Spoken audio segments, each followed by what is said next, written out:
on the world stage. Your Excellency, it's great to have you here. We really appreciate it. This is an on-the-record conversation. I'm going to moderate the first part of it with a few questions, and then I'll open it up to the floor and some of our virtual members for questions in the second half. So really, really appreciate you making time for us.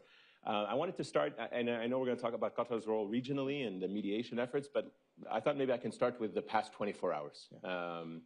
We're seeing what is being described as a tenuous ceasefire being challenged. And maybe if you can just give us a read of what has happened in the 24 hours. Do you believe the ceasefire is still holding right now? What have you heard from your counterparts as to their commitments in making sure this ceasefire holds? Well, first of all, thank you, Ayman, for having me, and I would like to thank the Council for having me and giving me this opportunity here today. In the past 24 hours, I believe that everyone was watching the challenges that we were facing in Gaza and the violations that happened to the ceasefire. Maybe because it's been like something like a significant event that took place yesterday that brought up to the media into that level, but this is like something that expected throughout the ceasefire, and this experience we had it at the same time also in the previous ceasefires. We've been engaging in a very intensive way with both parties in order to ensure that the ceasefire holds, and the U.S. engagement, of course, was key in that. And I believe that what happened yesterday was a violation, and that what we were expecting, that this violation also will be there will be a response for us. But you know, fortunately, I think like the main parties are, both of them are acknowledging that the ceasefire should hold and they should stick to the agreement. You're using the word violation. Can you tell us who do you believe violated the ceasefire?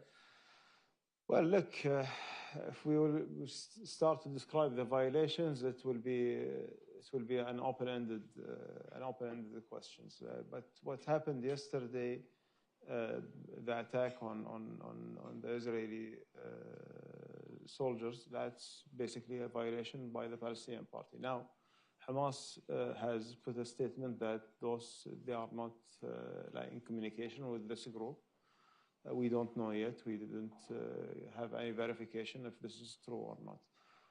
We remained focused on making sure that the ceasefire itself holds. And also there were like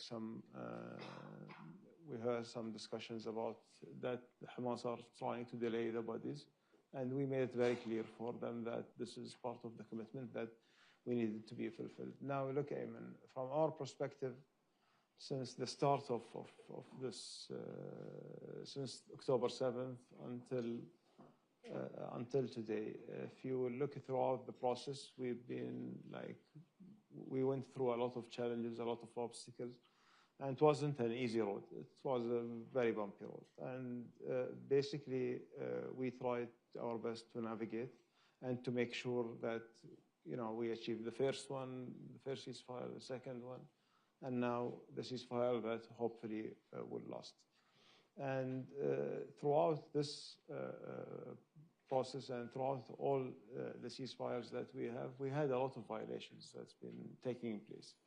Maybe many of them not been reported in the media because they were not as significant as the one that happened yesterday. But yesterday event was honestly something that very disappointing and frustrating for us to see that it's happening. And we were trying to contain it, and we mobilized right away after this and in full coordination with the United States. And we have seen that the U.S. also is committed to the deal.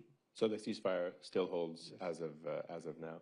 I think there's been a sense that the first phase of the ceasefire was always going to be the easiest one because it was a very kind of clear terms of what was expected by each side.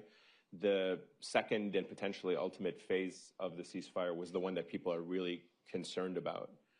Do you believe that both sides have a clear understanding of what happens next? Because there's a question as to whether or not the Israelis expect Hamas to disarm and then ultimately no longer be involved in any governing structure of Gaza. And yet Hamas officials continue to say they will be part of a post-war governing structure and have no intention of releasing or giving up their arms unless the Palestinian people tell them to do so.